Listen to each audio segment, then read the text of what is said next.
Hey, what's going on, everybody? Welcome back to Street Billy 357. My name is Nate, and today we've got the brand new, hot off the press, Sig P211 GTO. This thing is freaking awesome so far, so let's break it down.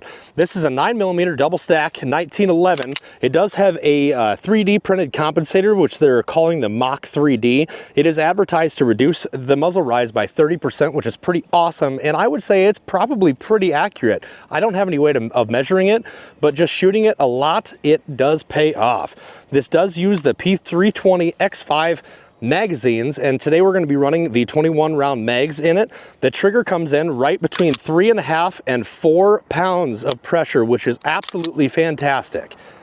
There's hardly any break in that. The reset is awesome. I love that trigger. The barrel is a 4.4 inch bull barrel, which definitely adds some weight to the front of it and helps with that recoil, which is also a very good thing. It does have an alloy grip module, which is freaking awesome.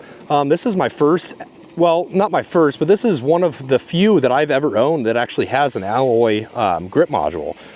So it does have ambidextrous safety and slide release. You've got that option on both sides of the handgun, which is great for people like my friend Evan down at Battlehawk Armory, who is a wrong-handed shooter. But I'd say the biggest downside is that nobody's really making holsters for these things. But let me check with my buddy over at Hellhound Arms. Hey Cody, you got anything that'll work on these things? You said you need a new holster? For the Sig 211? We got you.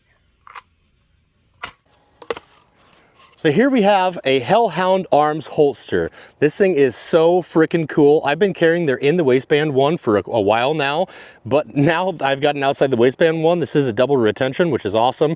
You got a little bit of squeeze plus this nice locking mechanism, just like the Safariland's kind of. It's very comparable, but I like this much more. I've been running a Safariland for a very long time, and I prefer this one. You've got the durability there. You can see how thick those edges are. It's made out of really, really good material. You've got a whole bunch of different choices as far as colors and wraps that you can get on these things. So go check out Hellhound Arms if you need a holster. They're super awesome, and I swear by it every time. However, this thing is great. I'd say probably one of the best things about it is that you can say, without further ado, let's do some shooting, and they're actually fantastic when it comes to air racking.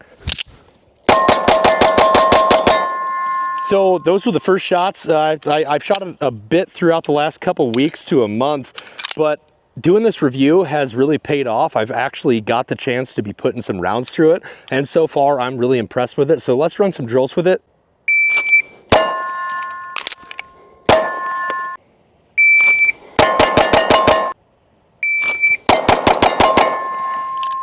.55, 0.17 splits.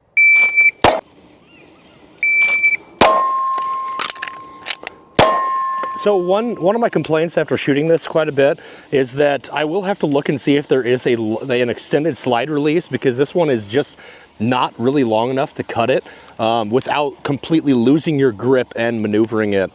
So that is one downside, I would say. I know that some people can use their index fingers, but it's just not natural for me to do it.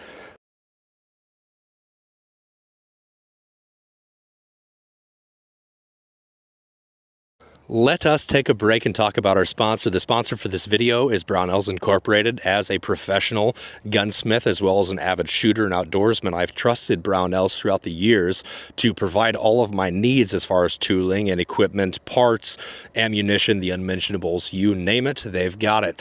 Visit their store in Iowa. It's such a cool place to go to. They've got a huge warehouse, and their online inventory is unlimited. So check them out. Brownells is awesome. They treat you like family, and they've got a great selection. So now we're gonna run somewhat of a science experiment. What I'm gonna do is I'm gonna do double taps, starting with my dot directly on the X on my target, and just see what the muzzle rise really is when you do double taps.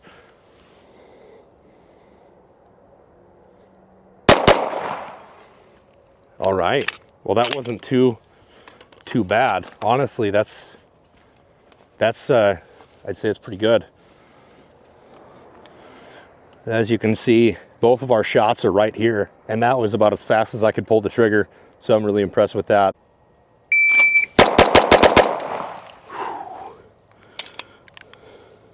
1.46. That was pretty fantastic.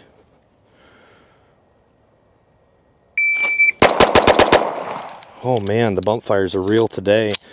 1.36. Yeah, 0.36. So yeah, it is what it is. That blast just hit me in the face big time. That muzzle brake or that compensator really does work. When it's waist high, it'll just smack you right in the face, the sinuses.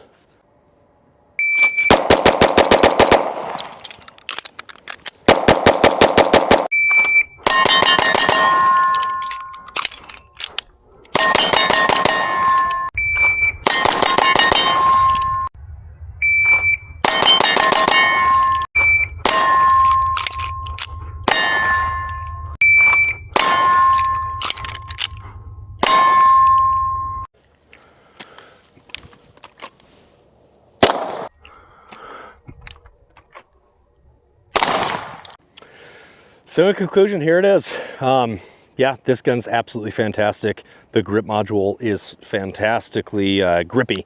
I really like it. It's very, very aggressive, and I like that about it. It's very easy to hang on to. As far as like a duty / competition gun, I think this is a fantastic option. I will just be using it for range, range use and then duty use on the side. But anyways, I'm gonna continue to shoot the crap out of it. This is a very, very fun gun. I think for a $2,500 price point, it's a very good gun. Compared to a lot of there's a lot of 2011 style double stack 1911s out there that you can choose from that even have a lower price point. I think that this is a great option. You've got BUL, which is I've heard really good things of. I will own one eventually. There's also the Stealth Arms Platypus, which is also a great option. But Sig, I think you did it. I think you made your comeback from the whole P320 crapshoot. This is, you did really good on this. I'm really, really impressed with it. As much as it kills me to say, it's a good gun. So anyways, without further ado, thanks for watching. If you haven't, please do subscribe. It does help this channel. Share this with your friends, comment, like it, plaster it everywhere. Get Street Billy 357 out there. I would really like to do more with this channel, but I need your support through the process. So thank you very much for watching. Love you all. Have a great week.